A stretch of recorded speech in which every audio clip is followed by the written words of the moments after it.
lettuce yan. Yan, ito yan. So, yun kita niya. Tumutubo na yung mga pechay doon.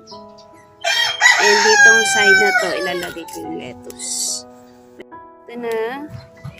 Tatanim na natin. Scatter na yung ginagawa ko. Ayan. Tapos, in case, tabi-tabi, binubunot na lang.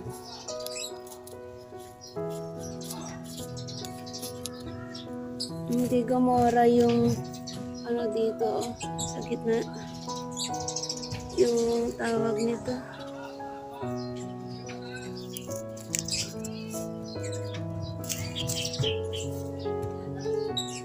Yung mustasa.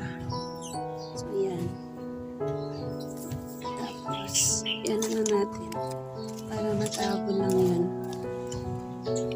Kung saan man yan. Yan. Tubo yan. Mabilis lang yan.